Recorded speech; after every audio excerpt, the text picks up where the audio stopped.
It's the archivist, y'all. Exclusively interviewing Mac Miller. And who is Mac Miller?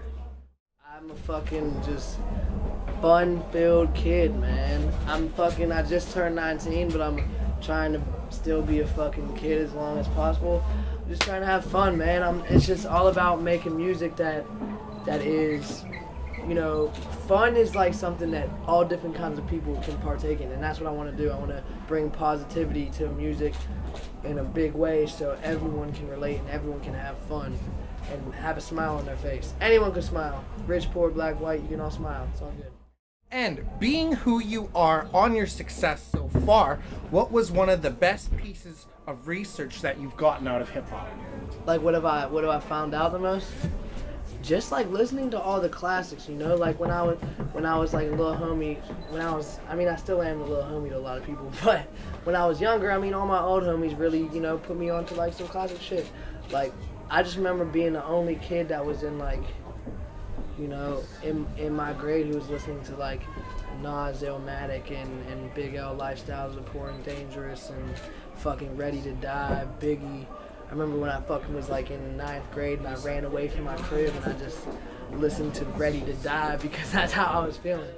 Not Ready to Die, that music just helped. But that's like the one thing that I feel like, you know, like research allowed me to do was really listen to everything that I wasn't around for, you know? Like having the internet and having the ability to, you know, download old classic albums and everything like that really gave me the ability to like to you know, spend a little time in that era of hip hop and yeah, so that's that. And Easy Mac, but my Mackin' ain't easy. Tell us about your first album. It's pretty dope. You have it? You have that? How did you get that? I'm the archivist. Man. No, he does. What's the track list? No, they have it. I've seen people have it on like torrents and stuff. People have gotten it. Basically, man, what that was is that's dope. That's dope that you think it's dope. You also put some stuff in with Jukebox. Yeah. When I was 15, you know, I knew I wanted to make a mixtape. You know, I knew I wanted to put something out and see what people thought. So when I was 15, I didn't really know what all went into making a mixtape. You know, like the proper. I was like, I just want to release some fucking music. So I did that shit in 3 weeks. Every night, wrote a song, recorded it, and in my basement, in my homie's attic, in like a shitty mic and computer, and didn't mix it, didn't do anything to it, and just put it out. And it was cool. I remember like when I first put that out to the internet, a lot of people were hating on me. And I remember that was like my first time dealing with some haters. I was like, oh man, this is some crazy shit, man. You put out some music, they don't like you. Fucked up. But it was cool, man. It was like a growing process. That's the best thing about my projects. If you start from the beginning, yes, and listen as they go on, you see them get more and more complete as a project, and you see me finding out who I am as an artist, because that takes time. Like it's hard to find who you are as an artist, you know, because it's like I'm still finding out who I am as an artist. So like, but you see me coming into my own and stepping into my own making music. So yeah. And what kind of trophies have you got, Mr. Mac Miller? Trophies? Well, I got Pittsburgh.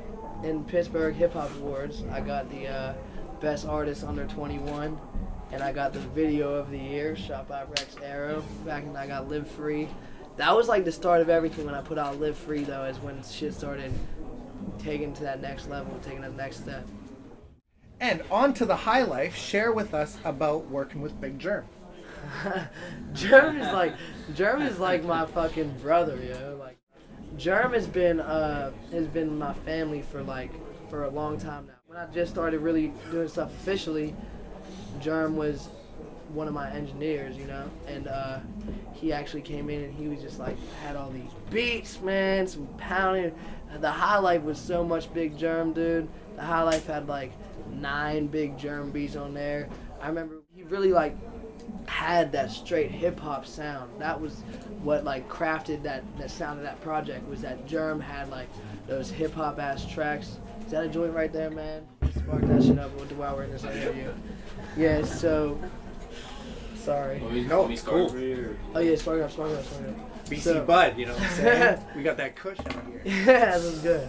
So fucking yeah, man, Germ just had like the perfect sound for that project, and we and you know he helped me. We stayed up till like 7, 8 in the morning putting that shit together. So yeah, man, Germ is like, I still work with Germ every day. That's like my fucking brother. And Germ, if you're watching this, you're a bitch. All right, go ahead. Alright. So collabs with Sky Zoo, Freeway, Juicy J of 3-6 Mafia, Smoke DZA. Let us know. Working with these kind of artists. Yeah, I mean it's crazy, man. Like it's wild. It's wild what music can do for like working with people that you'd ever really dream possible. You know, like if you asked me when I was 15 if I was gonna be doing jams with Juicy J and just kicking it, like Juicy J is like family right now. Like it wasn't like send a track back and forth. Like Juicy J is my homie for real. Like that man he's one of the most genuine people I've met in a long time. He's just a good dude. And so if you asked me that shit when I was 15, if I was gonna be doing shit with Juicy J, I would have told you, hell no, how the fuck am I gonna meet Juicy J? And it's wild how that shit happens, man. Like, and it's not even on some fake shit. Like, you make music and then you connect because you appreciate music. Like, it's not on some shit where you're popping so people are like, oh man, I need to get with him because he's popping. I need to do a jam with him. That'll help me out. It's just about some shit like, man, he appreciates good music. So that's how that shit happen. It's just good music, and it's anybody can make it. No matter if you're the most hip hop dude ever, you make trap rap, you make pop, you sing on the guitar, you fucking sing on. It don't matter. If you appreciate good music, then you can work. And the Smokers Club tour, how did this go for you being part of this? Well, the Cinematic crew is like also family. Johnny Shipe, Smoke DZA, Crit, you know what I'm saying? Fucking Spitta, who was on that tour. Like, that's fam. Like, they are all super cool and show mad love. And that was just like, that was just a fun thing to do. You know what I'm saying? It was cool. That's how I first came to Canada, is when I went to Toronto with the Smokers Club.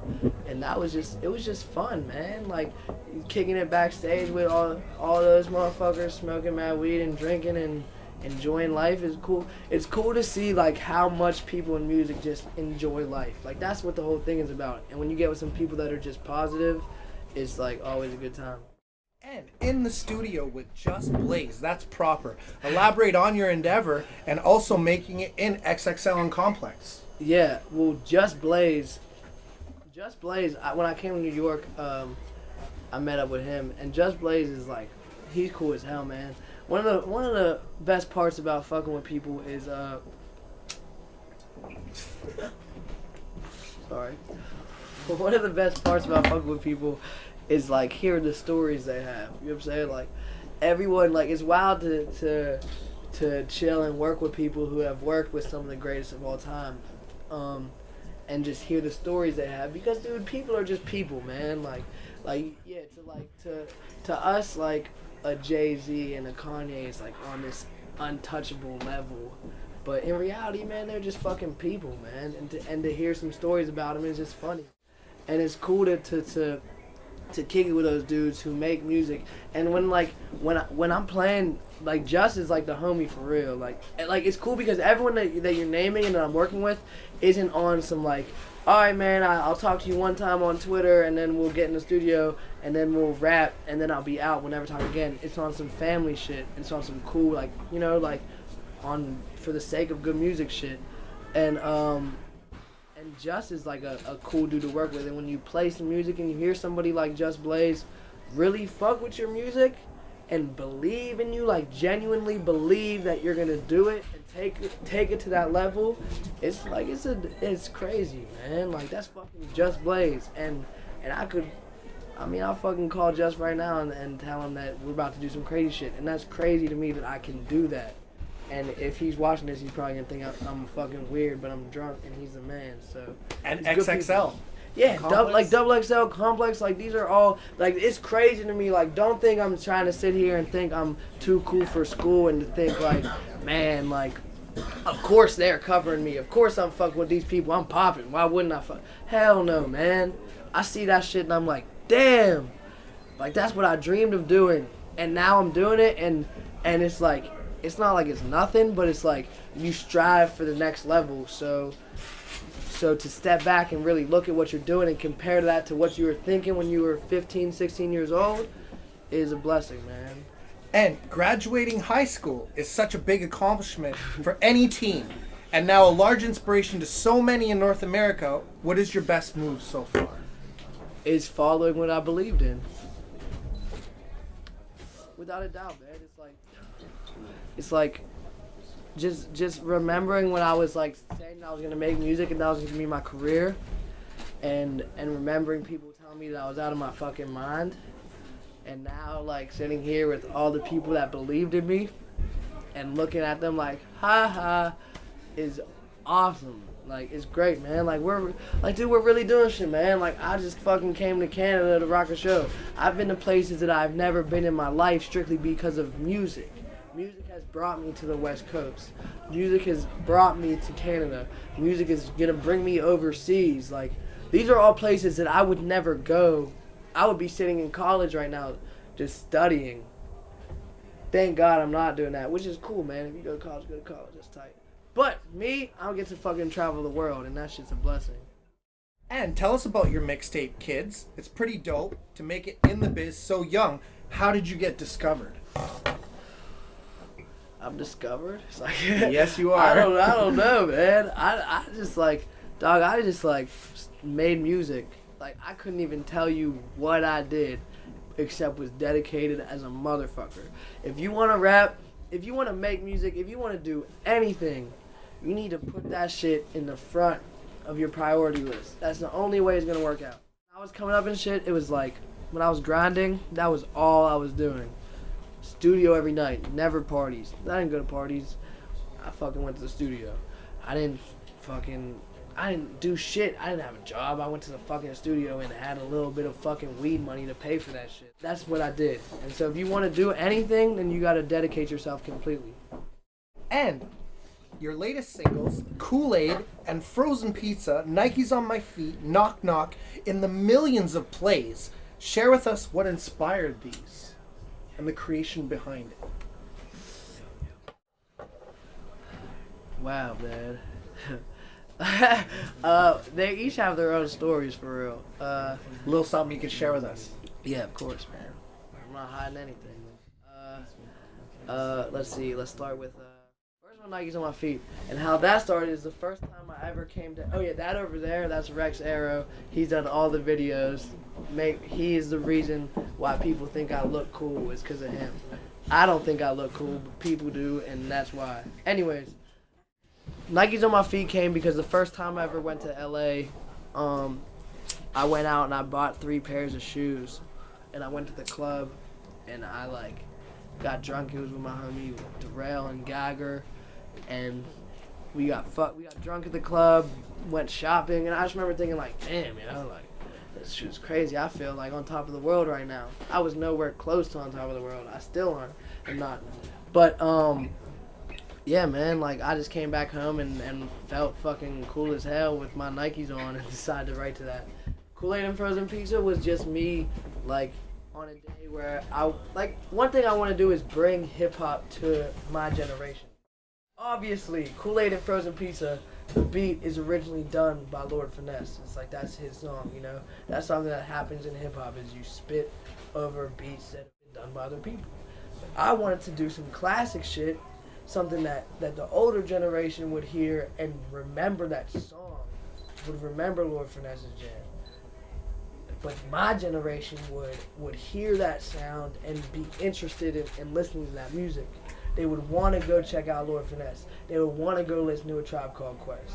You know, that's what they would want to do because they hear that sound, and it's something that I wanted to, like, share with some kids and make that, like, acceptable to them. Because, you know, a lot of kids don't know about that music that was in the 90s and stuff. You know, like, they're just getting into hip-hop now. These, whatever age they are that are just getting into hip-hop. I want them to do what I did and listen to the old shit. So that's what came with that. Knock Knock was just like, straight fun, man. That is like straight fun.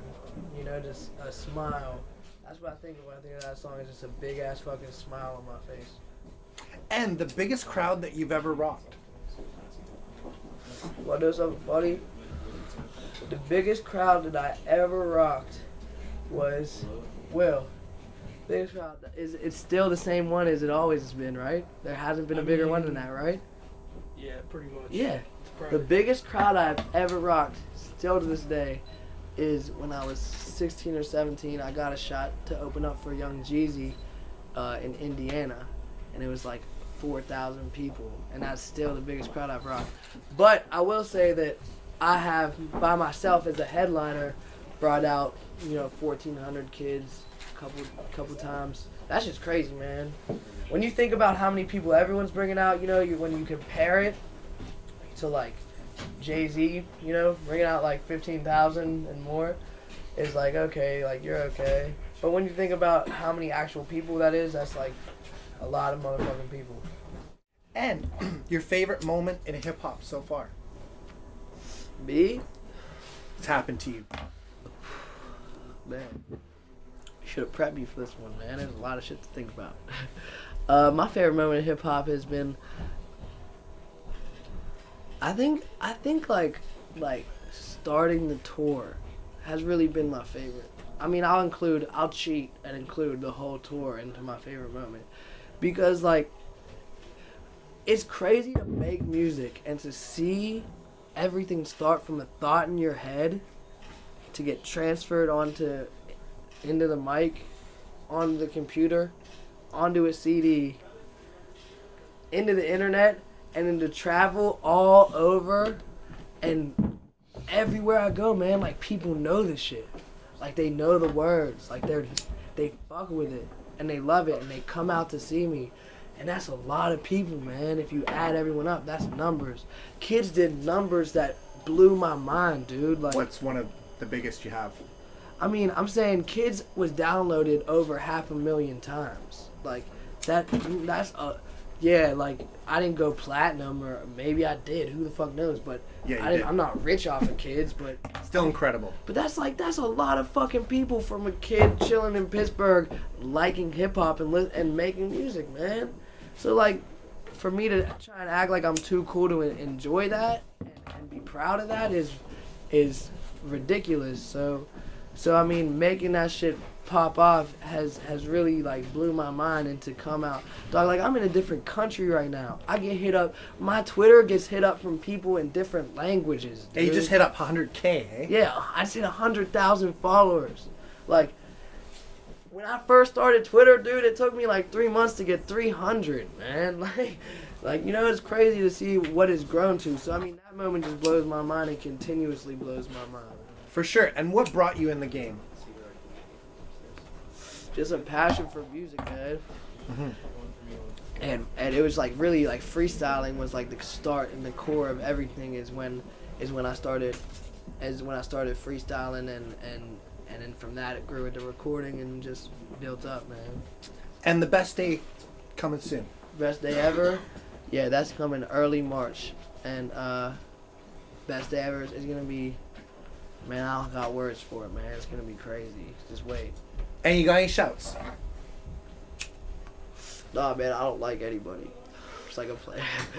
Shout out fucking everyone who comes to the shows. Shout out to all the fans. Shout out to everyone who follows me on Twitter, Facebook. Shout out to everyone who listens to my music.